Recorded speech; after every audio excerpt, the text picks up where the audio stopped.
Frank never imagined this would be part of his story. At 73, he still lived alone, still drove himself to the grocery store, still made his own dinner most nights. But in the quiet spaces between all that independence, there were moments he didn't talk about, moments he barely admitted to himself. He still touched himself, not every day, not out of habit, out of something deeper. Memory, longing, a quiet need to feel alive in a body that was beginning to feel more like a vehicle than a home. But lately, something felt off. He wasn't ashamed, but afterward, his legs felt heavy, his chest sometimes fluttered. His sleep wasn't as deep, and worst of all, his thoughts, once crisp and reliable, started coming slower, like fog rolling in around the edges. He thought it was age, until during a routine checkup, he hesitated outside the exam room door, then stepped back in. "Doc," he said, lowering his voice, "can I ask something strange?" The doctor smiled. "You're 73, nothing strange anymore." Frank chuckled, then swallowed. "I still do things alone, but I feel worse afterward. Not ashamed, just off." The doctor didn't flinch, didn't smile. He nodded like someone who'd heard it before. "You're not the only one," he said, "and I'm glad you said something." Then he paused. "Because it's not the act that's hurting you. It's how you're doing it." Frank frowned. "You mean there's a wrong way?" The doctor nodded again. "Especially after 70. Most men think they can keep doing what they have always done. But your nervous system, your blood vessels, your hormones, they're different now. And if you don't adapt your approach, you'll quietly wear yourself down." He leaned forward. "There are 5 common mistakes older men make when they self-stimulate, harmless at first. But over time they add up. They affect circulation, hormone response, sleep, focus, even stability when walking." Frank sat back, stunned. He thought this was the safe thing, the one thing he didn't have to talk about, the one place where he still had control. But now he was being told the truth no one ever said aloud. Masturbation after 70 can either support your health or silently drain it. He'd been feeling the effects. He just didn't know what to blame. Fatigue, unexplained tightness, sudden fog, shaky knees, mild panic in the quiet hours after climax. He thought it was age, but maybe it was his body whispering, "Please stop doing this the old way." Frank didn't say anything at first, just listened. He'd come in expecting a blood pressure check, maybe a prescription adjustment. But now he sat across from his doctor, who spoke in calm, clinical terms about something Frank had always kept locked away in private. "You said you feel worse afterward," the doctor began. "Let's talk about why." Frank nodded slowly. "The first mistake," the doctor said, "is holding your breath. Most men don't realize they do it, but it's one of the most damaging habits, especially after 70. Frank raised an eyebrow. "Breath?" The doctor continued. "During stimulation, especially when men feel rushed or emotionally disconnected, they unconsciously tighten their abs, lock their jaw, and hold their breath. It increases internal pressure." Frank leaned back. "I've done that for decades." "I know," the doctor said, "and it worked when you were younger. But after 70, everything changes. Your blood vessels are more sensitive. Your nervous system is slower to recover. When you hold your breath during stimulation, it activates your sympathetic system, the fight or flight response." Frank's eyes widened. "That means," the doctor explained, "you climax with your body in stress mode. Your heart races, your vessels tighten, your lungs hold tension. And afterward, instead of relaxing, your nervous system crashes. That's why your legs feel heavy, why your chest flutters, why you get that fog." It all made sense now. Frank remembered the moments after climax, his shoulders hunched, his head light, his body trembling a little, not from pleasure, from rebound collapse. Doctors call it the post-release constriction effect. It happens when older men climax while bracing, holding breath, forcing rhythm. It traps blood in the extremities, disrupts oxygen flow, leaves the brain starved for clarity and the body flooded with leftover tension. "So what do I do?" Frank asked. The doctor's answer was simple and powerful. "Retrain your breath." He handed Frank a note card with 3 lines. Inhale slowly while stimulating. Exhale during buildup. Keep the jaw and hands soft. This was the first step in what some therapists call the autonomic reset technique. It's not about stretching or exercising. It's about reminding the body that pleasure is safe. That climax doesn't need to feel like a sprint. The breath, when guided, regulates blood pressure, increases its nitric oxide, improves hormone response, and most importantly, it tells the brain, you are safe to enjoy this without consequence. Frank nodded again.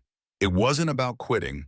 It was about doing the one thing he hadn't done in decades, letting go of pressure and remembering how to breathe. Frank returned home and did something he hadn't done in years. He stood in front of the mirror, not to shave or adjust his collar, but to look at his posture, his skin, his body. He breathed slowly, just like the doctor had told him. His hands rested over his stomach, then drifted down his sides. Not in shame, but in attention. He didn't touch himself that day. He just listened. The next visit, his doctor was waiting with the second warning. Mistake number 2, he said, is using too much pressure. Frank tilted his head. I thought that was normal. It's common, the doctor said.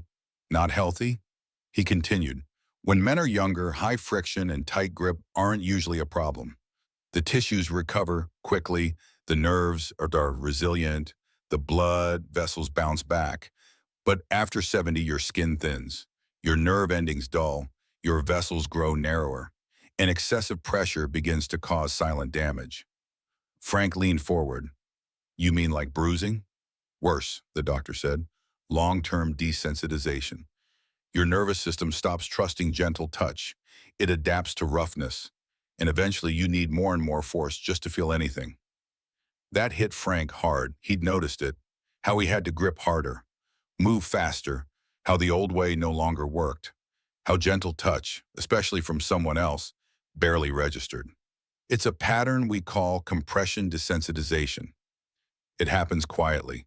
First, the skin loses its signal. Then the nerves begin adapting to intensity. Then the brain filters out soft sensation entirely. And before long, natural intimacy feels dull, even unreachable. Frank swallowed. So, I've been training my body to ignore real touch? Yes, the doctor said. And it's reversible, but only if you change the input. That was the key. To heal sensitivity, Frank had to rewire the brain-body connection. The doctor gave him a protocol. Use an open hand. Touch slower. Breath to guide rhythm. Stop before climax at least once a week. Focus on sensation, not speed. It felt awkward at first, foreign. But within days, Frank felt something strange return. Warmth. Not heat from stimulation. Warmth from circulation, from presence, from safety. His hands felt more alive. His thighs held less tension.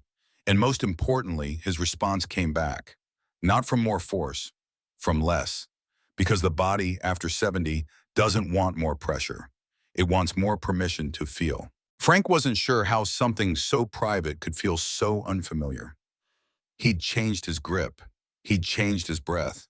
And now he was starting to feel again. But something still didn't sit right.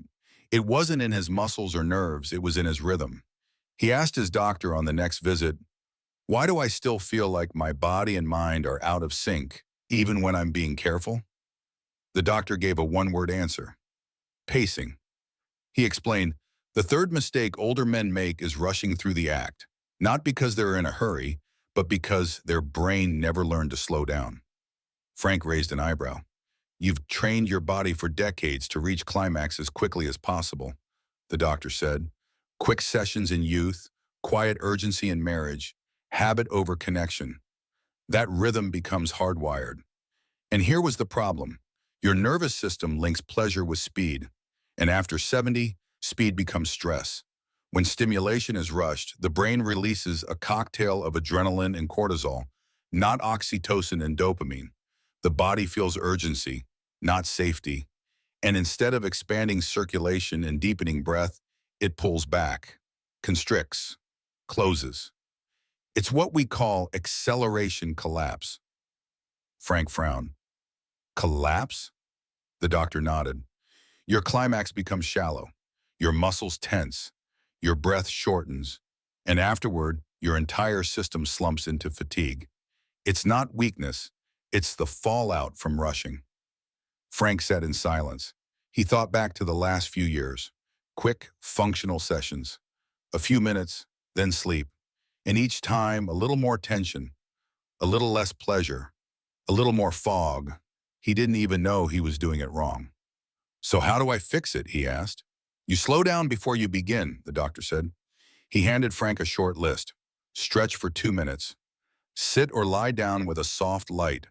Breathe for 10 full cycles. Use gentle, varied strokes. Pause for 30 seconds halfway through. Wait for the urge. Don't chase it. Frank took it home. That night, he didn't even climax. He just explored, touched his chest, breathed through his belly, moved slowly, listened.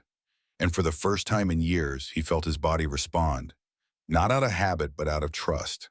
The urge came, and he let it build. No rush, no collapse, just presence. This was something new, and it made him wonder what else he had been missing all this time. Frank didn't know recovery could feel this good. He had never called it aftercare before. That word felt too clinical, too tender. But as he practiced it, night after night, he understood what it truly meant. It wasn't about cleanup. It was about completion. His body wasn't just finishing something. It was learning how to land safely again. The fifth and final mistake, his doctor had said, was the one almost no men recognized: neglecting aftercare.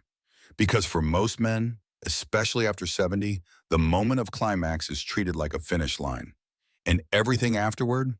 Irrelevant, unnecessary. A brief return to reality before rolling over, pulling up the covers, and slipping into restless sleep. But the body doesn't work that way anymore. Not at 70. Not when the nervous system has slowed. Not when hormone levels are lower and blood vessels are tighter. In that fragile window after stimulation, the system is wide open, receptive, soft, exposed.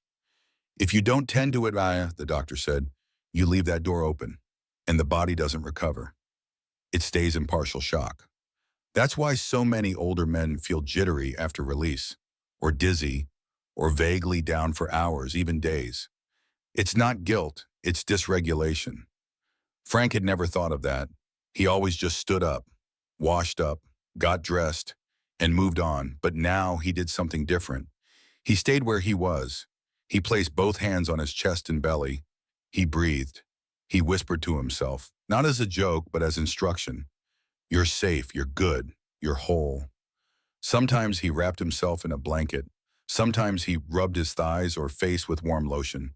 Sometimes he simply sat in the dark, listening to his breath return home. The body understood. His pulse slowed. His chest felt open. His stomach unclenched. And most of all, he didn't feel hollow. He felt rested. That's the final part of what aging therapists now call the complete cycle model. It begins with regulated arousal, continues through conscious stimulation, peaks with relaxed climax, and ends with intentional restoration. Without that last step, the whole experience becomes one-sided, a drain, an empty sprint with no cooldown. With it, the session becomes healing. The body feels met, the mind feels grounded, and the nervous system doesn't crash, it recalibrates. It says, thank you. Frank had been touching himself for over 50 years, but he had never once thanked his body afterward. Now, every time he finished, he paused. He placed one hand on his chest and the other on his leg, and he whispered the words he didn't even know he'd been needing to say. I didn't abandon you. I stayed. I stayed with you all the way through. And that, more than anything, is what healed him.